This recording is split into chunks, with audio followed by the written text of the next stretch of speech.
기근의 시대에 살아가는 지혜라는 주제로 하나님 말씀 나누도록 하겠습니다. 월요일쯤에 기도하는데 오늘 이 주제가 마음에 감동감하러 와요. 그래서 하나님께서 이 말씀을 준비하게 하시고 또 특별히 기근의 시대에 살아가는 우리에게 많은 지혜를 또 주실 줄로 믿습니다. 누구나 사람들은 잘 살길 원합니다. 내 인생이 누구보다 잘 되었으면 좋겠고 또 나만 잘 되는 것이 아니라 우리 자녀들도 좀 평탄하게 살았으면 좋겠다 하는 작은 소원을 가지고 삽니다. 그런데 세상이 그렇게 녹록지가 않아요. 참 힘들 때가 많습니다. 그런데 오늘 지금 이 시대는 이제 코로나19라는 질병의 시대, 실질적으로 기근의 시대이기도 합니다. 특별히 심리적으로 기근인 것 같아요. 요즘에 사람 만나는 게 참 두렵습니다. 어디 놀러 가는 것도 두렵고 심지어 또 반드시 또 밥을 먹어야 될 상황인데도 밥 먹는 것조차도 좀 힘들어요. 나만 좀 아프면 상관이 없는데 다른 사람에게 피해 줄까 봐 그게 신경 쓰여서 이렇게 참 힘들 때가 많아요. 그래서 이 기근도 참 이게 심리적인 기근도 만만치 않구나 하는 것을 요즘에 깨닫습니다. 환경으로 봤을 때 물질의 기근만 기근이 아니라 우리 마음 자체도 기근이 될 수 있음을 코로나19 시대를 겪어보면서 많이 느끼고 있습니다. 오늘 사람들이 우리는 항상 풍년 속에 살길 원하지만 살다 보면 흉년이 옵니다. 오늘 성경도 이 흉년에 대해서 많이 기록하고 있어요. 우리가 개인적으로 힘들 때도 있고 또 가족적으로도 힘들 때가 있습니다. 내가 속해 있는 곳, 그죠? 회사 내지는 직장에서도 같이 힘들 수가 있어요. 심지어 국가마저도 힘들 때가 있습니다.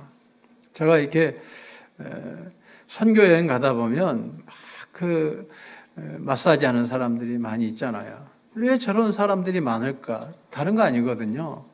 나라가 어려우면, 나라가 가난하면 그런 일을 하는 사람들이 많을 수밖에 없어요. 그게 현실이에요. 그러니까 여러분요, 우리나라가 잘 살 수 있도록 기도해야 됩니다. 여러분은 그냥 넘어갈 수 있지만 여러분 후대가 그럴 수도 있는 거예요. 우리가 나라가 망하면 그렇게 살 수밖에 없는 거예요. 동남아 친구들이 한국에 와서 정말 어려운 일을 합니다. 저희 동기도 지금 선교를 하는데, 외국인 선교하는데 얼마나 힘든지 몰라요. 치료도 제대로 못 받고요. 심지어, 그죠? 우리 장모님 이번에도, 정말 이 새 생명을 하나님께 받았잖아요, 선물로. 근데 출산하는데 화장실에서 났어요. 실제로. 내 자식이 태어나는데 어떤 부모가 화장실에서 낳고 싶겠어요. 근데 이게 우리나라에서 벌어지는 지금 일들이에요. 실제로. 외국인 노동자들이 와서 정말 많이 죽기도 하고요. 고통도 당하기도 합니다. 근데 그 친구들이 왜 옵니까? 임금의 차이가 나니까. 좀 더 잘 살기 위해서. 돌아가면 집이라도 한 채 지을 수 있으니까. 큰 꿈도 아니에요. 소박한 꿈이거든요. 그 꿈을 이루기 위해서 부모 모시고 부모 형제 또 동생들 이렇게 정말 공부라도 좀 시키기 위해서 와서 고생하는 친구들이 참 많습니다. 근데 그 친구들이 미련한 친구들이 아니에요. 그 나라에서도 나름 똑똑한 애들이 옵니다. 그런데 국가가 어려우니까 와서 해야 될 일들이 참으로 힘든 일들 속에 살아가는 것을 보게 됩니다. 여러분요, 우리나라가 망하면 우리 애들이 그렇게 일할 수 있다는 사실을 알아야 돼요. 여러분, 항상 우리가 겸손하고 정말 좀 깨어있길 주님의 이름으로 축원합니다. 외국인들 보면 우리는 백인들한테는 참 잘하는데 기타 동남아 사람들 보면 좀 무시하는 성향이 있어요. 여러분, 우리나라를 선진국으로 봐요. 그러면 우리가 좀 수준이 좀 올라가야 돼. 우리의 소양이 좀 올라가야 돼. 그들을 정말 인격적으로 대우해주는 그러한 삶 되기를 원하고, 특별히 성도들도 비인격적으로 대하는 경우가 너무나 많습니다. 여러분, 그것은 하나님 앞에 갈 때에 옳은 것은 아닌 줄로 압니다. 자, 오늘 지금 참 힘들어요. 요즘 청년들 보니까 더 힘들더라고요. 심지어 자영업 하시는 분들은 IMF보다 더 힘들다고 그래요. 실질적으로 그렇잖아요. 참으로 힘든 시기예요. 예전에는 그죠? 직장 생활하면서 조금 저축하면 집 한 채 사겠다 이런 꿈들이 있었어요. 정말 소박한 꿈이에요. 이런 꿈마저 잃어버린 시대에 저희가 살고 있어요. 여러분, 성경에 보니까 오늘 성경도 어려울 때가 있어요. 어려운 시기가 있었습니다. 이스라엘 백성들 보게 되면 바벨론 70년 포로 생활합니다. 페르시아에게는 200년 동안 지배를 받고 삽니다. 헬라에게는 알렉산더 대왕 때는 30년 동안 지배를 받습니다. 그러니까 알렉산더 대왕이 또 이렇게 4명의 장수에게 갑자기 죽으면서 분할 통치를 해요. 이 헬라가. 그러면서 유대는 프톨레미 왕조에 약 100년간 지배를 받고 셀리쿠스 왕조에 약 34년의 지배를 받고요. 로마에 63년의 지배를 받습니다. 그러니까 이스라엘 역사는 항상 평탄한 게 아니에요. 시대마다 기근이 있었다는 거죠. 오늘 우리도 마찬가지예요. 우리가 항상 편했습니까? 우리나라 역사 최근에, 그죠? 우리 어머니 세대만 봐도 6.25 세대 아니겠어요? 좀 지나니까 제 어렸을 때 보니까 월남전 가가지고, 그쵸? 그렇게 고생한 시대가 있어요. 또 어느새 우리가 IMF도 마찬가지고 중간중간에 얼마나 많은 어려움들이 있냐 이거죠. 지금 이 시대에도 어려울 때예요. 그러면 우리 어려울 때 어떻게 살 거냐 할 때에 오늘 하나님께서는 지혜롭게 살라는 거예요. 기근의 시대에 미련하게 살지 말고 지혜롭게 살라는 거예요. 오늘 여러분들이 이 예배를 통해서 하나님이 원하시는 지혜를 정말 찾고 또 그것을 이루어가는 삶 되길 주님의 이름으로 축원합니다. 오늘 본문에 보게 되면 아브라함 나이가 75세예요. 연세가 많죠. 그죠? 지금도 많죠. 그런데 그때 하나님께서 부르시는 거예요. 너 고향 땅 떠나라. 너의 고향 땅 하란 땅을 떠나라. 갈대아 우르를 떠나라. 아브라함이 어느 날 하나님의 말씀을 받았어요. 근데 아브라함 지금 상황이 혼자 올 수가 없어요. 연로하신 아버지도 모시고 와야 돼요. 그의 아버지 이름이 테라 아닙니까? 아버지도 모시고 와야 되죠. 또 조카도 있어야 되죠. 아내도 있죠. 종들도 있죠. 그동안에 모아놓은 재산들이 있습니다. 가축들이 있어요.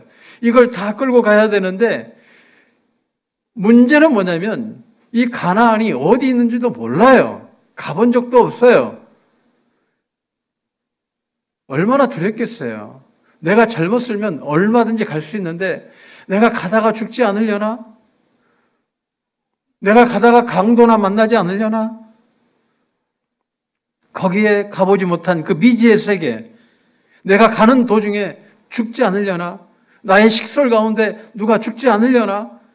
온전히 갈 수 있으려나? 하는 마음이 있지 않겠어요?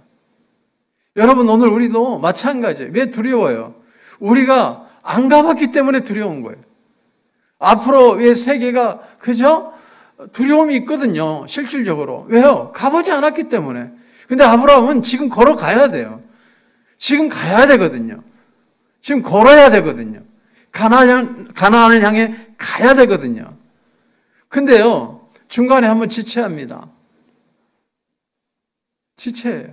근데 그의 아버지가 죽었어요. 아버지가 당시에 정신적으로, 경제적으로 모든 것을 총괄했던 분인데 그분이 죽었어요. 이제 내가 실질적인 가장이 된 거예요. 그런데 식솔들을 데리고 왔어요. 하나님이 가라 하신데 하나님이 가래. 하나님께서 나를 부르셨어. 그 땅을 가래. 왔어요. 근데 오늘 본문에 뭐라고 그래요? 그 땅에 왔는데 뭔 일들이 잘 돌아가야 되는데 그렇지 않고 기근이 온 거예요. 그것도 작은 기근이 아니라 심히 큰 기근이 든 거예요. 그럼 여러분, 당장 아내가 가만히 있겠어요? 내가 당신 믿고 따라왔는데 말이지.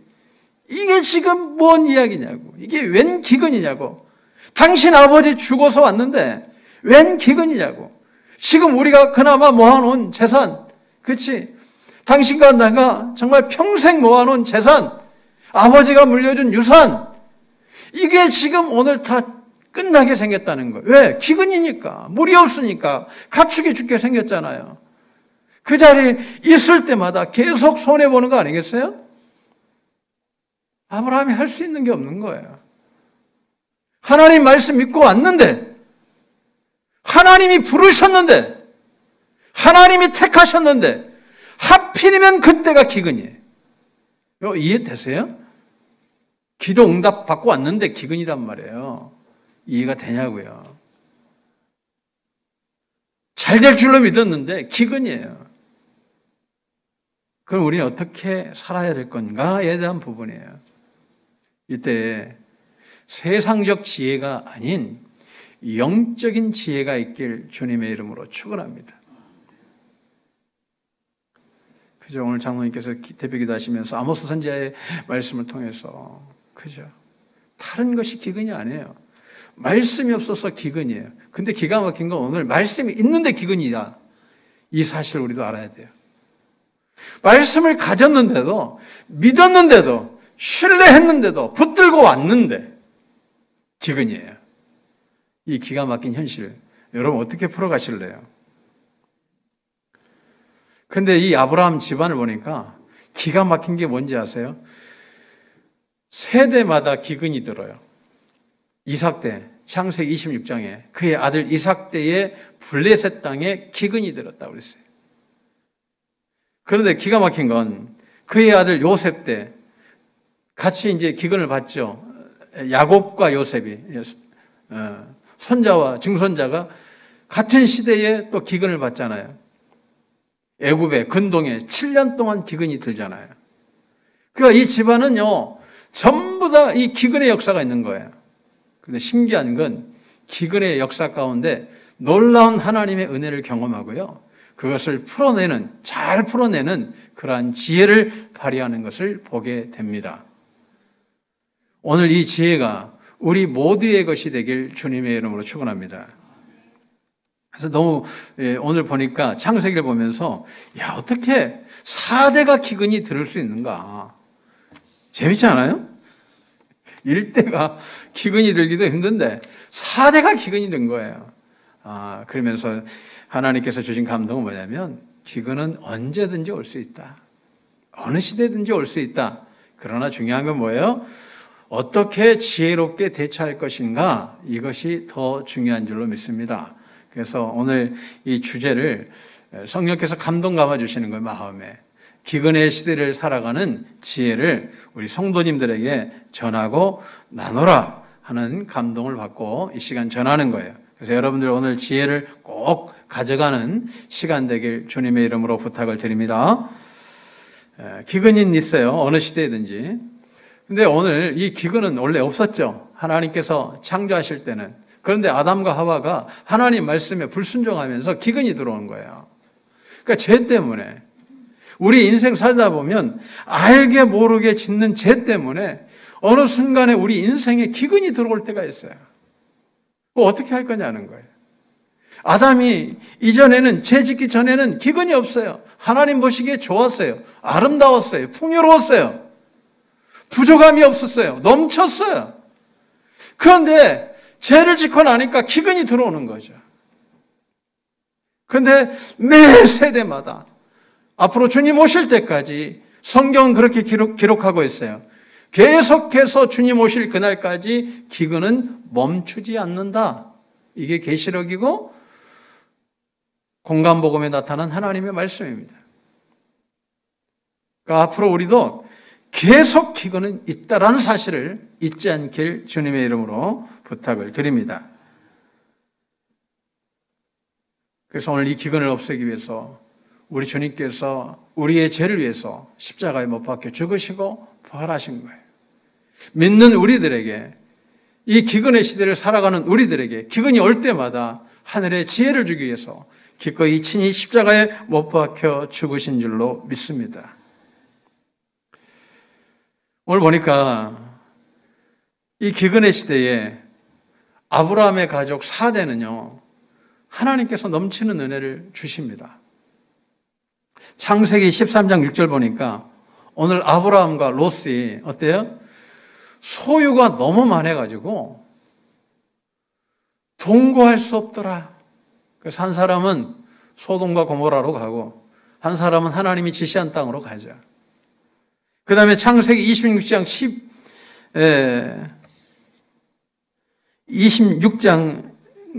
12절 보게 되면 그 해에 농사를 지었는데 100배의 축복을 받고 마침내 거부가 되었다라고 말씀을 합니다. 야곱 때는요 7년 흉년을 받는데, 그렇죠? 그때 요셉이 뭐예요? 총리하고 있습니다. 41장 창세기 49절 보게 되니까 곡식이 바다 모래처럼 많았다는 거예요. 바다 모래처럼 많았다는 거예요. 41장에. 47장에 가가지고 애굽의 모든 토지권을 누가 갖냐면 바로가 갖는 거예요. 세금의 20%를 걷죠. 그러니까 영구적으로 하나님께서 물질에 대해서 마르지 않게 하시고 더 나아가 그 땅까지도 하나님이 축복해 주시는 것을 보게 됩니다. 그러면 신약에 와서 우리 시대에 그러면 어떻게 사는 것이 지혜로운 것인가 할 때에 우리의 기준은 오직 말씀인 줄로 믿습니다. 아멘. 예수님도 기근을 대처하는 방법이 있어요. 자, 사람이 지금 죽었어요. 이건 인생의 기근이잖아요. 병 들었어요? 기근이에요. 먹을 것이 없어요? 기근이에요. 그런데 예수님께서는 그 기근을 다 뚫고 나가십니다. 그 기근에서 반드시 승리하십니다. 그 기근에 멈추지 않고 하나님의 놀라운 지혜를 나타내십니다. 제가 최근에 이제 기도할 일이 많잖아요. 그래서 성경적인 답을 찾는 거예요. 찾아보니까 여러분, 제가 계속해서 말씀드리지만 예수님께서 한번 볼까요? 요한복음 11장 41절을 한번 보겠습니다. 요한복음 11장 41절 같이 읽겠습니다. 요한복음 11장, 오늘 조금 찾을 거예요. 자, 같이 읽습니다. 돌을 옮겨 놓으니 예수께서 눈을 들어 우러러보시고 이르시되 아버지여 내 말을 들으신 것을 감사하나이다. 아멘. 그러니까 지금 하나님 말씀이 내 안에 있다라는 사실, 그 말씀을 붙들고 기도하셨다는 거죠. 너희가 내 안에 거하고 내 말이 너희 안에 거하면 무엇이든지 원하는 대로 구하라. 그리하면 이루리라는 요한복음 15장 7절의 말씀. 다시 말해서 오늘 하나님의 말씀이, 다시 말해서 하나님께서 내 기도를 들어주신 거에 대해서 감사합니다. 여러분, 기도할 때 지금 가장 지혜로운 것, 어려운 시기를 살아갈 때 가장 큰 지혜가 뭐냐? 하나님 앞에 감사라는 거죠. 감사. 다니엘서 6장 10절에도, 그죠? 다니엘이 이 조서의 왕의 도장이 찍힌 것을 알고도 자기 집에 들어가서는 윗방에 올라가 예루살렘으로 향한 창문을 열고 전에 하던 대로 하루에 3번씩 무릎을 꿇고 기도하며 그의 하나님께 감사하였더라. 요셉이 지혜의 사람이고 다윗도 지혜의 사람이고 다니엘도 지혜의 사람이거든요. 그 지혜가 어디에서 왔느냐 할 때에 감사할 때 지혜가 열리더라는 거예요. 그것도 하루에 3번씩. 여러분 지금 하루에 몇 번씩 감사합니까? 오늘 주님께서도 기도하실 때 감사하신 거예요. 보니까 감사하셨더라. 제가 오병이어의 기도를 다시 한번 찾아봤어요. 마가복음 8장 7병이어도 마찬가지고 축사하셨더라. 예수님도 오늘 지금 감사하시고 계시잖아요. 나사로가 지금 죽었어요. 기근이죠. 그 집안의 기근이에요. 이 기근 어떻게 풀어내십니까? 아버지 하나님, 내 기도를 들어주신 줄 내가 믿고 감사합니다. 내 기도를 들어주셔서 감사합니다. 여러분 기도할 때 기도만 올리는 것이 아니라 감사를 올려야 하고 감사의 기도를 하나님께 드리라고 말씀하는 거예요. 예수님께서 기근을 푸는 방법이 뭐예요? 감사였어요. 다니엘이 기근을 푸는 것도 어떻게 풀었어요? 그의 지금 인생에 기근이 왔잖아요. 지금 죽게 생겼어요. 근데 뭐예요? 감사로 지혜를 열어간 거죠. 하늘의 지혜는 감사하는 자들에게 열어주십니다. 여러분들 그렇게 열릴 줄로 믿습니다. 열릴 줄로 믿습니다. 빌립보서 4장 6절로 7절에도 아무 염려하지 말고 다만 모든 일에 기도와 간구로 너희 구할 것을 하나님께 아뢰라.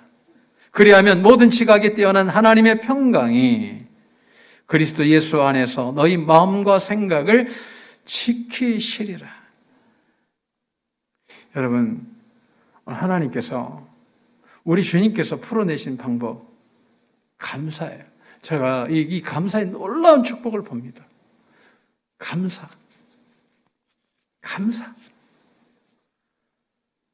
감사하셔야 돼요. 그것도 하루에 3번씩 감사하시길 주님의 이름으로 축원합니다. 예수님께서 가난하게 되신 이유가 뭡니까? 가난하게 되신 이유 고린도후서 8장 9절에 그죠? 너희로 부요케 하기 위해서. 그러니까 예수님께서 이미 십자가에서 다 해결해 주셨어요. 근데 예수님은 어떻게 푸신가 봤더니 감사로 푸시는 거예요. 감사로. 기근이 올 때 입술에 감사를 충만케 하시는 거예요. 어려운 문제가 올 때 입술에 감사를 가득 채우는 거예요. 감사의 고백으로 하나님께 영광을 드리는 거예요. 기도가 중요한데 기도에 앞서서 먼저 해야 될 것은 바로 감사였어요. 그 죽은 자가 살아나잖아요. 굶주린 자들에게 다 먹이고도 12강주리가 남고요. 7강주리가 남잖아요. 주님께서 항상 하시는 말씀 감사해요. 아버지 내 기도 들어주시니 감사합니다. 우리는 기도와 간구한데 기도와 간구도 그냥 하지 말고 감사함으로 하나님께 아뢰라고 그랬어요. 기도에 감사가 없는 거예요. 감사하지 않기 때문에 오늘 기도는 하되 지혜롭지 못한 기도가 되는 거죠. 기도를 해도 하나님께서 속히 응답하시는 이 지혜 기도를 우리가 해야 될 줄로 믿습니다. 하나님의 은혜는요, 측량할 길이 없어요. 빌립보서 4장 19절에 그리스도 안에서 영광 가운데 그 풍성한 대로 너희 모든 쓸 것을 채워 주신다고 말씀하고 있어요. 누구에게? 감사하는 자에게. 지금 우리는 원망할 게 많잖아요. 그죠? 불편하면 뭐 원망할 게 한두 가지예요? 이 사람 저 사람에게도 원망할 수도 있고, 그죠? 우리가 지금 원망할 때가 아니에요. 다른 사람 뭐 이렇게 지금 뭐 아프게 할 때가 아니라 지금 정말 하나님이 원하시는 지혜를 찾아야 되는데 그 지혜는 우리 입술에서 감사가 넘치는 거예요. 지금 감사할 상황입니까? 그런데 하나님이 원하시는 것은 지혜로워야 돼. 기근의 시대를 살지 지혜로워야 돼. 누가 지혜로운 거예요? 감사하는 자가 지혜로운 거예요. 여러분 지금 감사하실 때 오늘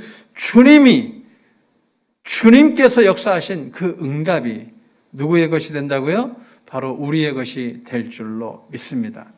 오늘 유튜브로 예배드리는 우리 성도님들 감사하세요. 감사하세요. 지금 예배드릴 때 참 은혜도 안 될 거예요. 힘들 거예요. 근데 오늘 하나님이 원하시는 것은 너 지혜로워야 된다. 우둔하면 안 된다. 미련하면 안 된다. 이 시대의 가장 탁월한 지혜는 감사하는 거야. 감사하면 오늘 기도를 받아 주실 줄로 믿습니다. 받아 주실 줄로 믿습니다. 이루실 줄로 믿습니다. 주님은 살아 계십니다. 우리와 함께 하십니다. 여러분의 기근을 다 알고 계십니다. 근데 우리가 지혜롭게만 가면 되는 거예요. 지혜롭기만 하면 되는 거예요. 오늘 우리는 세상 사람들처럼 나아가지 않고 원망불평하지 않고 오늘 하나님께 정말 감사한 마음을 가지고 오늘도 살아가시길 다시 한번 주님의 이름으로 부탁을 드립니다. 말씀 정리합니다. 오늘 기근을 살아가는 지혜, 가장 탁월한 지혜는 감사예요. 감사예요. 감사예요. 오늘 감사가 회복되길 다시 한번 주님의 이름으로 부탁을 드립니다. 기도드리겠습니다.